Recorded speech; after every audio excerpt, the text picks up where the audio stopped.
og velkommen til Paradisfiskens YouTube-kanal. I dag skal vi kigge på ægtumblere fra SIS. Paradisfisken er officiel forhandler i Danmark af SIS-produkter, og i dag kigger vi på deres udvalg af ægtumblers. De har 4 forskellige størrelser, der hedder fra ZET hedder det, E55 og op til 80.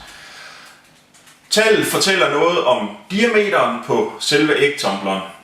De har så 2, der hedder 55, en der hedder E55, det er den lille, og en der hedder bare 55, og den er så lidt højere. Så er der 65'eren, som jo så er 6,5 cm i diameter, og 80'eren, som er 8 cm i diameter. Og hvad skal man så vælge til hvad? Jamen, jeg vil sige, det kommer an på, hvad det er, man skal klække, og det kommer an på, hvad det er, man har plads til. Jo større man har plads til, jo større man har mulighed for, jamen, jo bedre er det. Men omvendt så vil jeg også sige, at regnbuefisk og andre meget små fisk, der kan det være en fordel at have en meget lille beholder, så man nemmere kan holde øje med, hvad der sker. Hvorimod store afrikanske ciklider, Tanganyika-ciklider, Trophaeus, eller måske Malawi-ciklider, der er mundrugende, jamen er det der, man har æg, der skal klækkes, eller unger, der endnu ikke selv kan svømme, jamen så er det helt klart en fordel at gå op i en af de store. De fungerer ens alle sammen. Den eneste forskel ligger i måden i størrelsen, og så i måden de sidder fast. De 2 små, der er det sugekopper, der sidder løst på den måde her. De 2 store, de sidder på en plade på bagsiden, som man kan klipse af og på.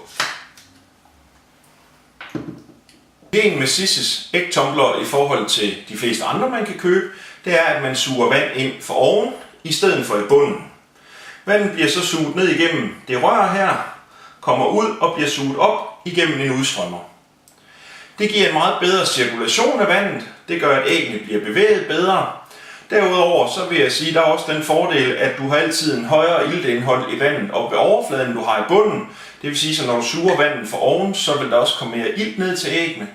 Derudover så er det minimalt, hvor meget snavs man kan få suget med op.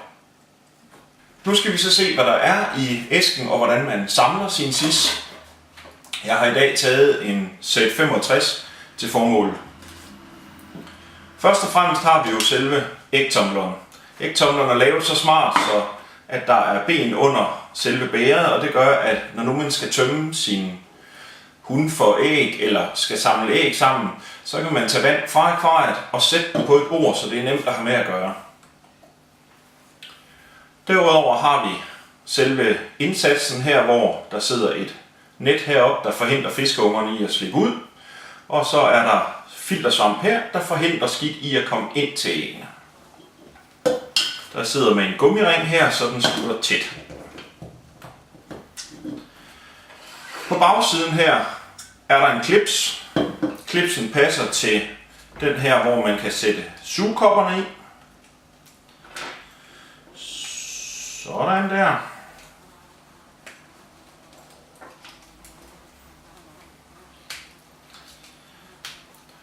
Så kan man sætte sugekopperne, holderen med sugekopperne fast inde i akvariet, og så passer den her ned oveni. Sådan.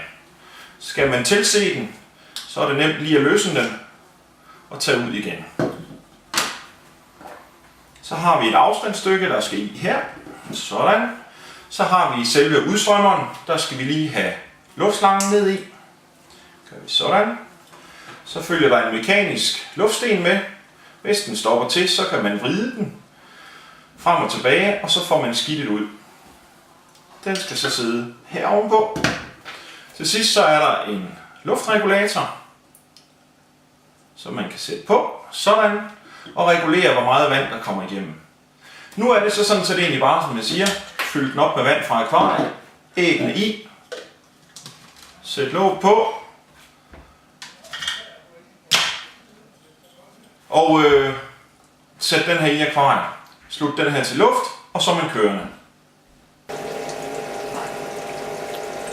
Her har jeg sat en SIS E55 i et akvarie, hvor jeg er ved at klække nogle regnbuefiskeunger.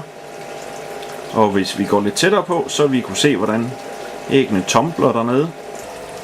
I kan se, hvordan æggene de bliver hele tiden vendt rundt.